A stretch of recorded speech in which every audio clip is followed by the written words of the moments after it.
दोस्तों नमस्कार। स्वागत है आपका हमारे इस YouTube मंच पर। दोस्तों, नरेंद्र मोदी ने 23.5 साल सत्ता में बिताने के बावजूद गांधीनगर से दिल्ली तक सत्ता की सियासत का एक लंबा सफर तय करने के बावजूद गठबंधन की गांठें कैसे खोलनी है वो सीख नहीं पाए। अलबत्ता दूसरी चीजें नरेंद्र मोदी ने जरूर सीखी। सरकार चलाने का तौर तरीका, एक ऐसा तौर तरीका जिसमें जांच एजेंसियां न्याय और इंसाफ के ब्रांड के रूप में पल्लवित पोषित होती हुई दिखाई दे। एक ऐसा तौर तरीका जिसमें विपक्ष को और विपक्ष के नेता को कभी बालक बुद्धि तो कभी अपने पूर्ववर्ती को रेनकोट पर पहनकर नहाने जैसी बातें, कभी रामायण सीरियल के बाद जैसी हंसी की बातें, तमाम बातें आपने करते हुए सुना। और भैंस खोल कर ले जाने, मंगलसूत्र खोल कर ले जाने, ये तमाम बातें तो आप सुनते ही रहते हैं, विशद इतिहास ज्ञान आप सुनते रहते हैं। लेकिन इतिहास ज्ञान से लेकर जियो पॉलिटिक्स तक अब नरेंद्र मोदी पर गठबंधन की सियासत भारी पड़ रही है।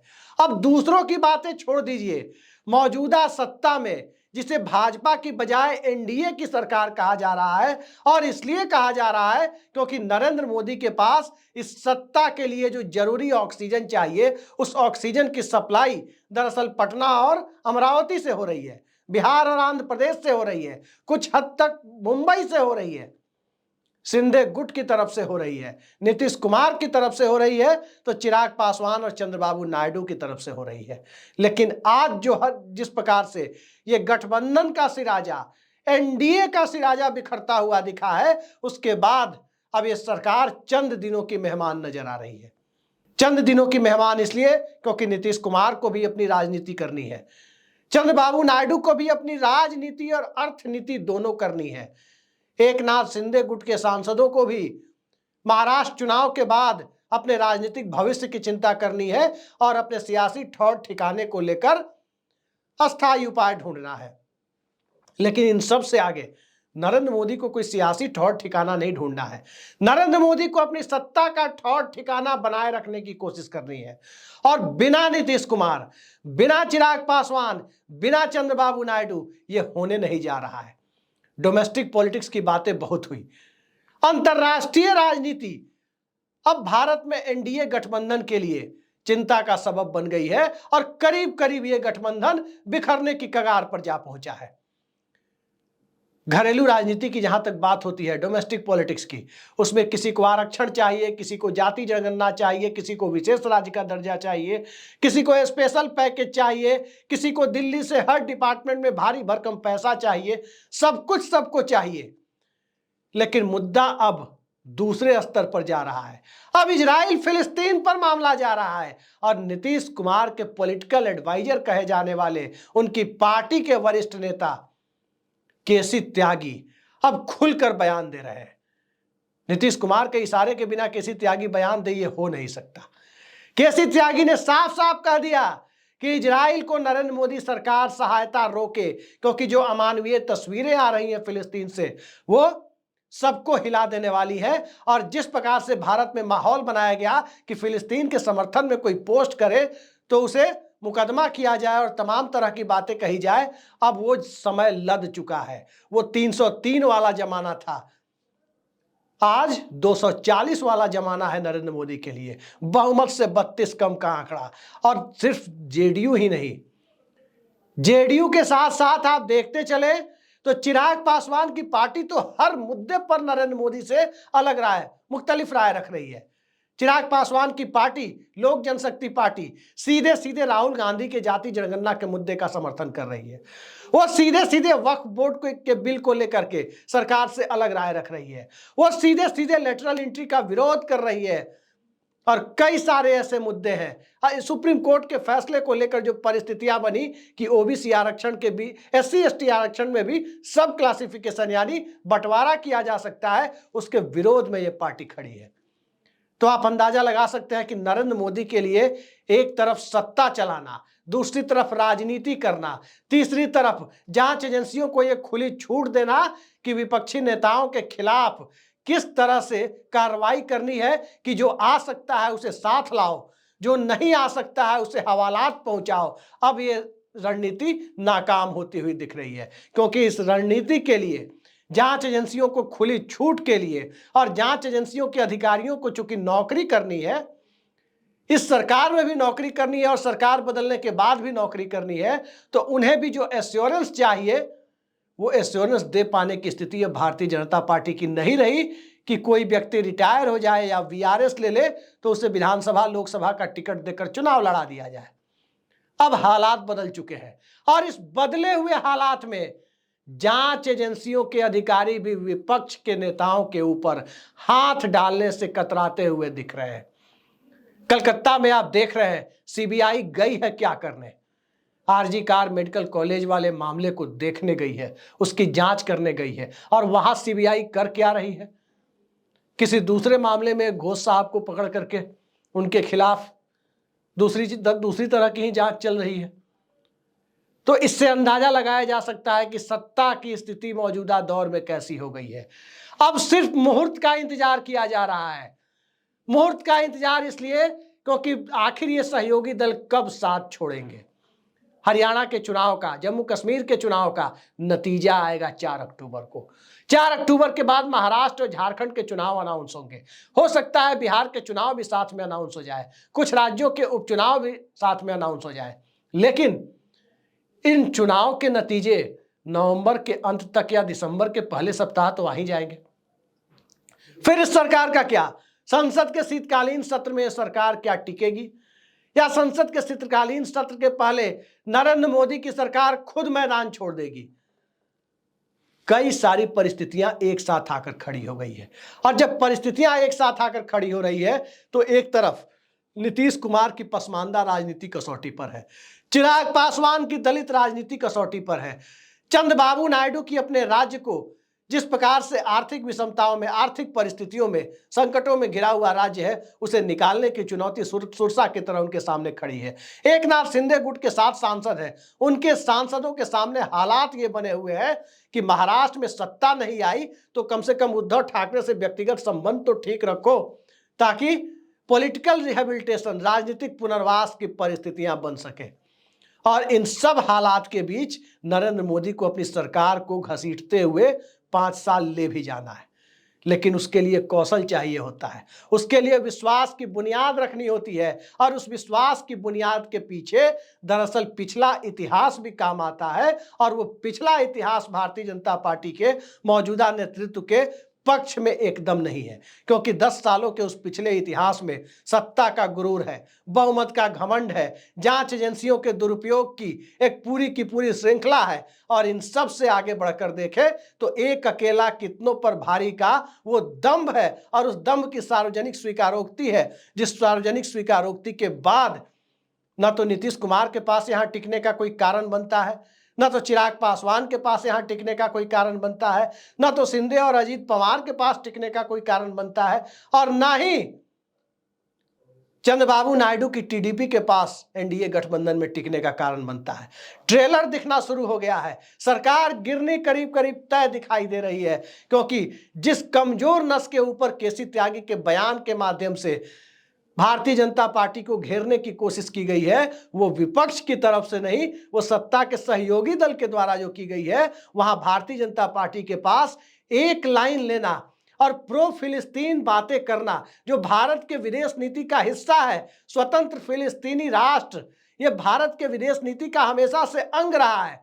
शांतिपूर्ण मिडिल ईस्ट ये भारतीय विदेश नीति का एक बहुत बड़ा एजेंडा है। वहां जिस प्रकार की परिस्थितियां विद्यमान है उन परिस्थितियों में इजराइल के साथ खुलकर खड़े होने के पीछे भारतीय जनता पार्टी की अपनी मजबूरी जो भी रही हो, लेकिन वो मजबूरी नीतीश कुमार की नहीं है, क्योंकि उन्हें अपनी सियासत करनी है जहां जाति जनगणना के बाद की परिस्थितियों में एक बहुत बड़ा तबका फिलिस्तीन से सहानुभूति रखता है। फिलिस्तीन से सहानुभूति ऐसा नहीं है कि इस देश के अल्पसंख्यक रखते हैं। यासर अराफात के साथ भारत के कितने गहरे रिश्ते थे ये बताने की जरूरत नहीं है। तो आज की परिस्थिति में एक तरफ एक ऐसी कमजोर नस को लेकर जनता दल यूनाइटेड आगे बढ़ चुकी है जहां भारतीय जनता पार्टी के पास पीछे लौटने का कोई रास्ता नजर नहीं आता। चिराग पासवान ऐसे मुद्दे को लेकर राहुल गांधी के बयान के, उनके स्टैंड के समर्थन में जाते हुए दिख रहे हैं जहां भारतीय जनता पार्टी कभी सोच भी नहीं सकती कि वो जाति की राजनीति की तरफ आगे बढ़ती हुई दिखाई दे।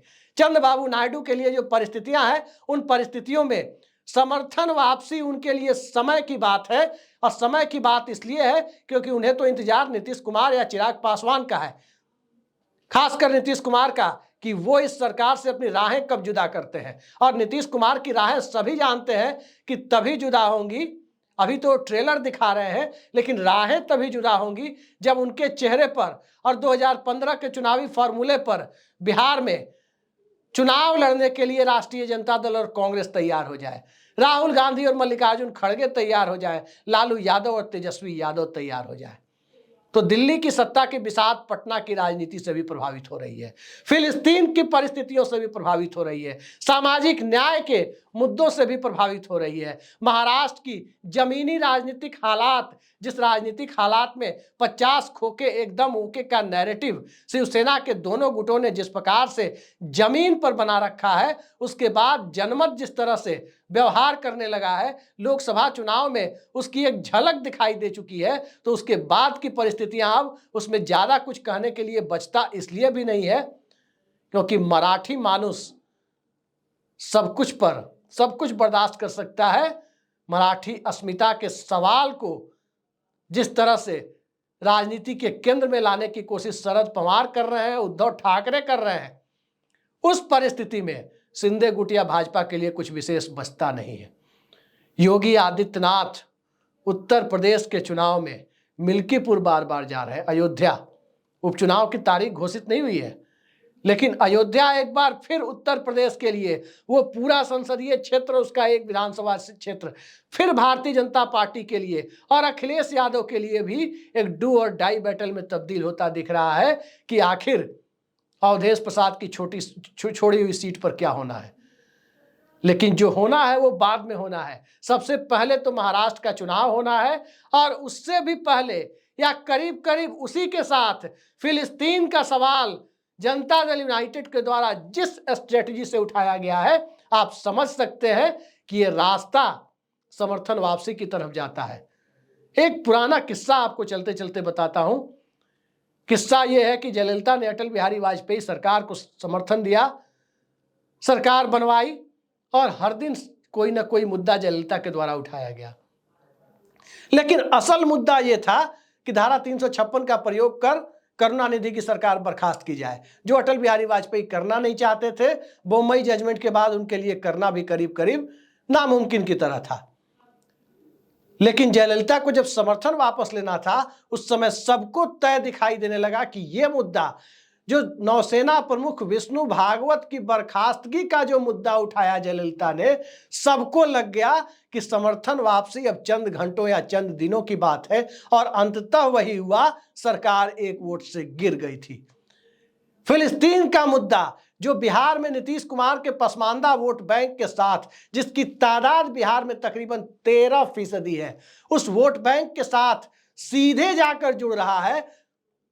आप अंदाजा लगा सकते हैं कि बिहार में राजनीति को किस तरह से नीतीश कुमार साध रहे हैं। और उस मुद्दे पर, फिलिस्तीन को मुद्दा बनाकर यदि नीतीश कुमार भारतीय जनता पार्टी का दामन छोड़ते हैं, तो एक तरफ भारतीय जनता पार्टी का 10% सवर्ण वोट, दूसरी तरफ 13% पसमानदा वोट, मामला यहां जाकर टकराएगा। और इस टकराहट के बीच ये मुद्दा यदि उठाया गया है, तो धीरे धीरे भारतीय जनता पार्टी से महाराष्ट्र चुनाव तक संपन्न होते होते या शुरू होते होते महाराष्ट्र चुनाव के साथ ही बिहार में गठबंधन परिवर्तन की बुनियाद रखने का वक्त आ गया।